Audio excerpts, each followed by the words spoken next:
The Mini came out in 1959 and instantly became a big success. It was originally designed as a car to deal with the gas crisis of the time in Britain, and so it was an economy car, and that's what people originally used it for, and everyone bought one, you know, from the mom who wanted to just go pick up groceries all the way up to the rock stars. I mean, even a few members of the Beatles had Minis.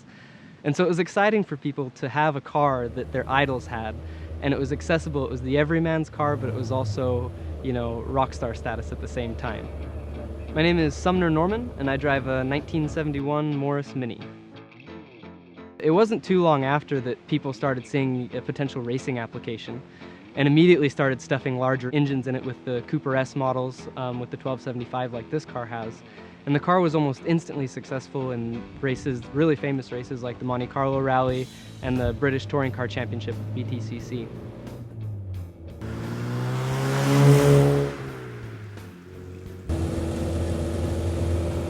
This Mini has an original 4-cylinder, but it has the 1275 from the Cooper S rather than the original 998 that came in it. It has the original rubber cone suspension as well, but the upgraded Cooper S disc brakes in the front, so it helps a little bit with braking. It only has 28,000 original miles, and almost all of those were from the original owner who bought the car in Surrey in England, new in 1970. The Cooper S model had the hydro suspension, which was prone to failure and kind of a little bit fiddly for most people, and so a lot of people would actually backdate that to the rubber cone suspension, especially for street applications. So that's what we kept in this car. The car originally came with about 35 horsepower at the original engine, but with this upgraded 1275, it should see about 76 horsepower. When you consider the car only weighs about 1,500 pounds, the power-to-weight ratio really holds up even by modern standards, and it's not too slow in traffic, but where it really picks up is in the bends.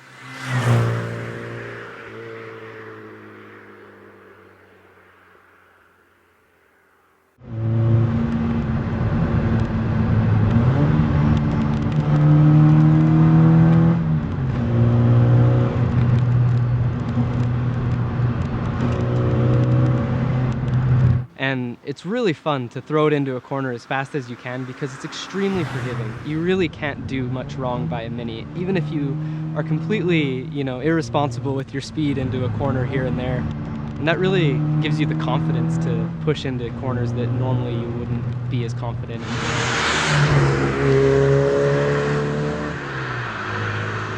At the time these cars were built, they were all basically built by the same company, you know, the British Motor Corporation or British Leyland. Under that umbrella kind of came several company names, including Austin and Morris. The car was also built in other countries under the name of Innocenti in Italy, so you have an eclectic mix of different countries selling essentially what was the same car.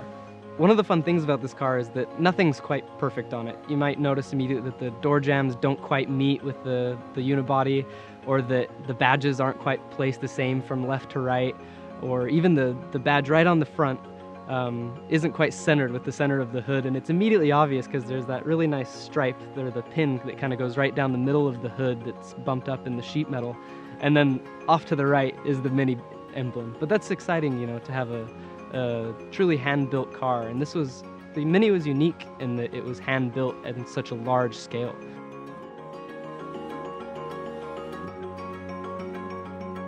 The interior has really remained untouched since 1970 when the car was built, and so I hesitate to change anything in there. It has an original school bus style steering wheel that's really quite large and a little bit cumbersome, especially in tight corners where the Mini is so good. But I don't want to ruin any of that originality, even if it takes a little bit away from the driving experience. When you look at it from the outside, you never forget how small it is, but when you get on the inside, it's very easy to forget just how small it is. It's surprisingly spacious. One of the biggest questions that I get with the car and everywhere I go is, first, is it legal to drive right-hand drive? And yes, it is.